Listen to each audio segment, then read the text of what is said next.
ఈరోజు వాసవి కన్యకా పరమేశ్వరి జయంతి. శక్తి స్వరూపాలలో వాసవి కన్యకా పరమేశ్వరి యొక్క ప్రత్యేకత ఏమిటి? వసుర్వాసవ ఏవచ అని విష్ణు సహస్రంలో ఒక మాట వింటూ ఉంటాం. వాస్తవమైనది, సత్యమైనది, వసనము ధరించేది, వసుమతి ఈ భూమికి ఉండే అనేక పేర్లలో ఒకటి భూమి అని అర్థం. వాసవాంబ స్వరూపానికి సంబంధించిన మేరకు ఒక కథ వేదసారరత్నావళి అనే గ్రంథంలో ఉంది. ఆ గ్రంథంలో శచీదేవి ఇంద్రునికి ఇల్లాలు తన కుమారుడిని యుద్ధానికి పంపడం కోసం తల్లి ప్రేమ అన్న భయంతో నిరాకరించింది. రాక్షసులతో యుద్ధం చేసే సమయంలో తన కుమారుడైన జయంతుడు గాయపడతాడు అనే అనుమానాన్ని వ్యక్తపరిచింది. మానవ సహజమైన ఆలోచనలతో ఇలా ప్రవర్తించావు కనుక మీరు మానవ దేహం ధరించాలి అన్న దుర్వాస మహర్షి శాప కారణంగా ఆ శచీదేవియే ఇలా వాసవాంబగా జన్మించింది అని ఆ గ్రంథం వివరిస్తుంది. వాసవాంబ జన్మించిన రోజును ప్రత్యేకంగా పురస్కరించుకొని ఆ జీవితాధ్యయనాన్ని మనం పరిశీలన చేసినట్లయితే సంతానం లేక కలిగిన తరుణంలో ఒక సోదరుడు కూడా జన్మించాడు. అతడి పేరు విరూపాక్షుడు. ఆ ప్రాంతాన్ని పరిపాలించే చక్రవర్తి వాసవాంబను ఇల్లాలిగా చేసుకోవడానికి తన రాజభటులను పంపడంతో ఆ కుటుంబం నిరాకరించింది. ఈ వివాహానికి మాకు ఇష్టం లేదు అంటూ తేల్చి చెప్పింది.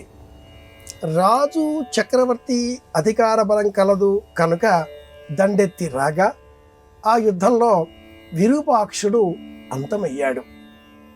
దానితో వాసవాంబ ఆత్మార్పణ లక్ష్యంగా తనను అనుసరించే వారికి క్షేమం కలిగించే విధంగా సంకల్పం చేస్తూ కొన్ని వందల కుటుంబాలను ఉజ్జాయింపుగా ఒక 600 కుటుంబాలను అంటూ ఆ వృత్తాంతం తెలియజేస్తూ ఉంటుంది. ఈ వైశ్య శబ్దాన్ని కూడా ఆర్య అన్న శబ్దాన్ని జతపరచి ఆర్యవైశ్య అని ప్రామాణికంగా నేటి కాలానికి స్థిరీకరణ జరిగింది.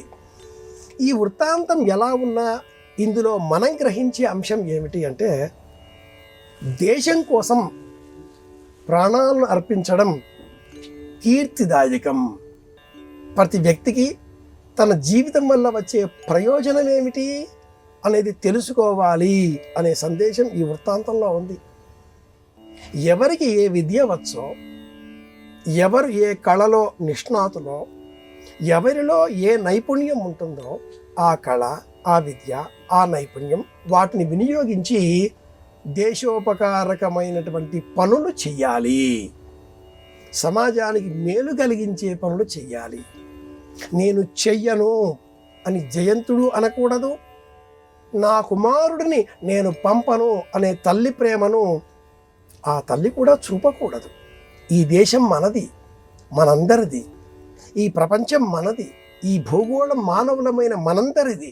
ఈ భూగోళానికి సంబంధించిన హానికారకమైన పర్యావరణ సంబంధితమైన దుర్మార్గపు పనులను మనం చేపట్టకూడదు. ఇది మనది.